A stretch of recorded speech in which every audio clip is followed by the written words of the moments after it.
Welcome back to medico quiz. आज की class के अंदर हम क्वेश्चन नंबर 11, 12 एंड 13 करेंगे अपनी सीरीज का।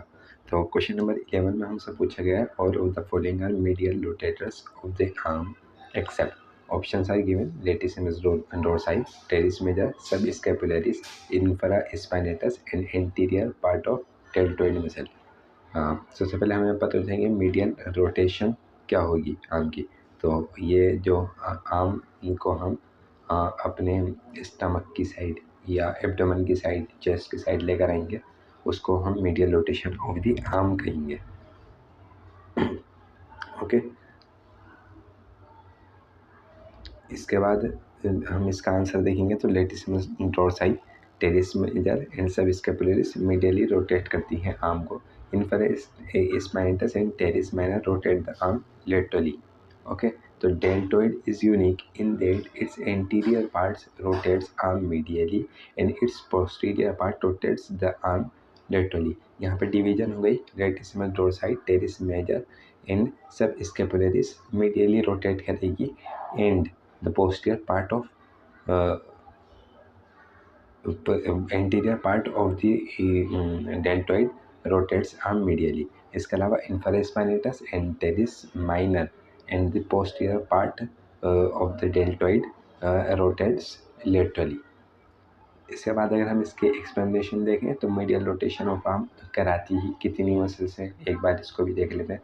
तो जो मेन मसल्स हैं वो हैं 4, pectoralis major, anterior fibres of deltoid, latissimus dorsi and the teres major.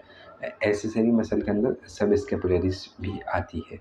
Okay, तो उस हिसाब से उसका आंसर हमारा ऑप्शन डी होगा, जो कि है इंफ्रा स्पाइनेटस, लेटरल मूव कराएगी।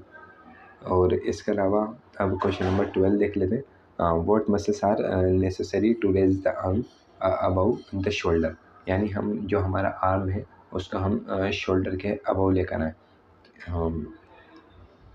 कुछ इस तरह से।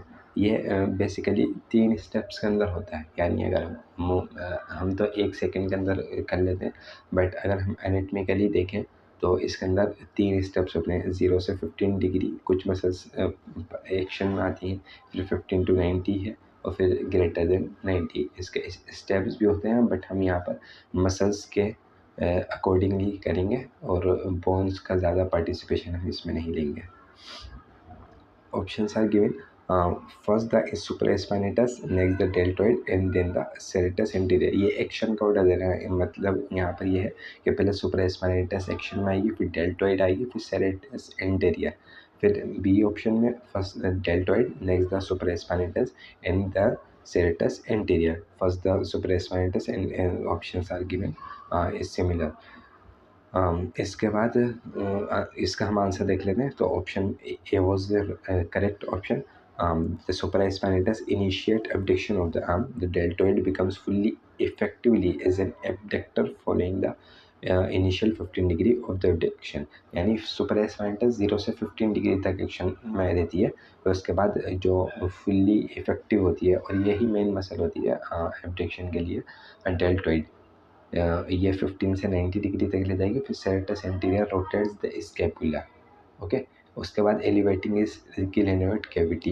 जब स्कैपुला रोटेट होती है सेरेटस एंटीरियर की वजह से, अभी हमने पिछले क्वेश्चन में देख लिया था, और तो गिलेनोइड कैविटी भी थोड़ी सी ऊपर हो जाती है, एलिवेट हो जाती है, जिसके बाद हम आर्म को अबव द शोल्डर भी उठा लेते हैं, यानी 90 डिग्री के बाद का इन्होंने बोला। अब अगर इसकी थोड़ी सी एक्सप्लेनेशन देखें, थोड़ा सा मैंने आइडिया दे दिया था कि 0 से 15 डिग्री, 15 से 90 and greater than 90 degree to 180 degree. Both supraspinatus and deltoid muscle initiate abduction and are involved through the range abduction from 0 to 90 degree.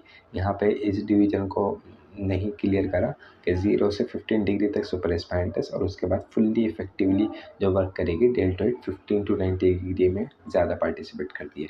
फिर सेरेटस एंटीरियर 97 डिग्री 97-80 डिग्री तक करती है। Upper and lower fibres of trapezius muscle भी 90 to 180 degree के अंदर करती है। एक क्वेश्चन बाद में अभी इसी सीरीज के अंदर आएगा, उसमें और क्लियर हो जाएगा किस तरह से करती है। Remember this point. अब इसके बाद दोबारा क्लियरली इसे देख लेते हैं और कुछ इससे क्लिनिकल रेट में भी देख लेंगे। 0 to 15 डिग्री सुपर स्पाइनेटस जो कि सप्लाई होती है सुपर स्कैपुलर नर्व से, 15 to 90 डिग्री में डेल्टोइड मसल और जो सप्लाई होती है एक्सिलरी नर्व से, फिर 90 to 180 ट्रेपेजियस, ऐसे सही नर्व से हमने पहले भी कर लिया था इसको। और सेरेटस एंटीरियर हमने ट्रेपेजियस पे एक सेपरेट वीडियो बनाई थी। Serratus anterior long thoracic nerve से होती है। अब अगर इन नर्व्स में कोई पाल्सी हो जाए, ओके, तो सुपरास्पाइनेटस भी हो सकता है डैमेज हो जाए और डेल्टोइड भी हो जाए, तो इससे जो क्लिनिकल रेट में मिलती है वो अब्स पाल्सी आती है।